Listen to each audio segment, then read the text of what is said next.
While the desert fathers and mothers were seeking God and seeing visions here in the solitude of the Egyptian wilderness between the 3rd and the 6th centuries, St. Patrick was doing exactly the same thing at exactly the same time, many thousands of miles north of here in a far greener and wetter wilderness. But unlike his desert-dwelling contemporaries in Egypt, Patrick didn't find himself in the wilds of Ireland by choice.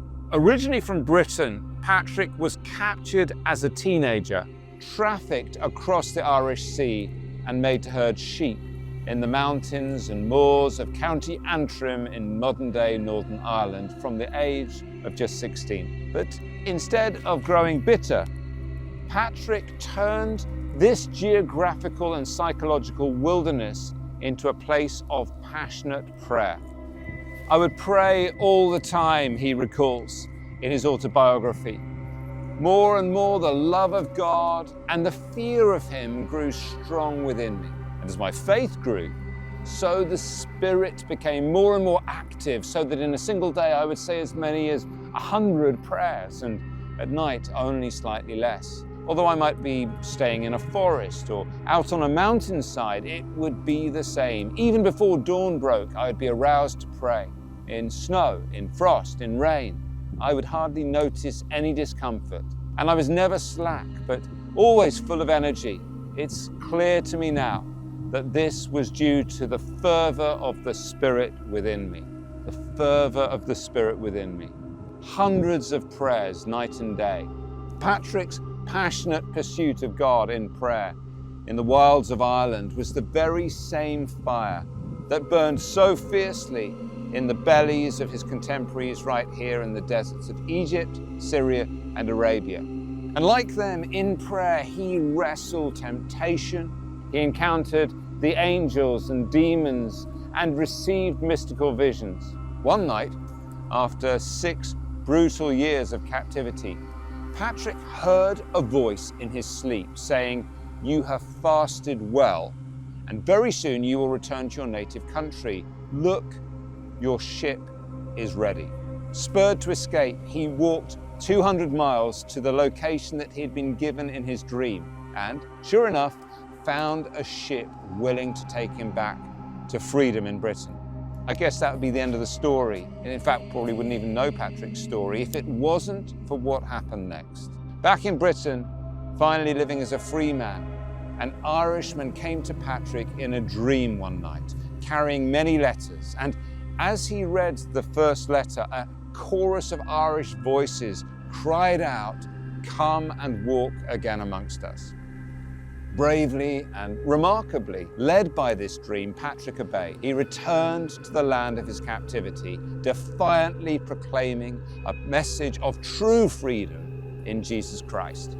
Patrick's mission was, of course, richly blessed by God. He prayed and he performed miracles. He preached. He baptized thousands of people. He planted churches. He established monastic communities. And no doubt, recalling his own past experiences, Patrick also challenged local chieftains for keeping slaves.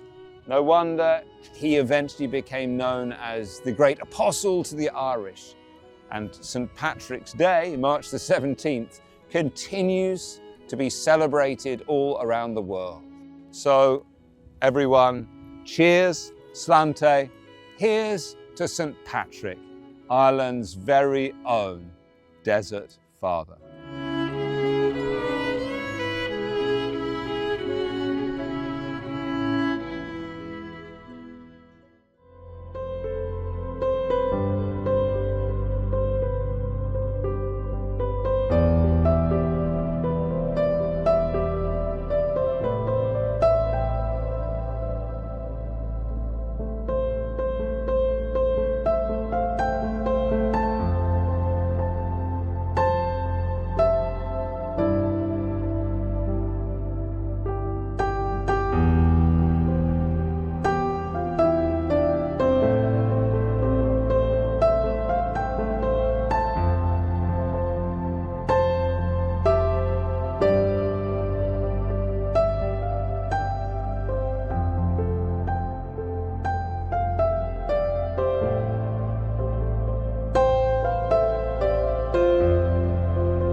When my work takes me places I don't want to go, Christ before me.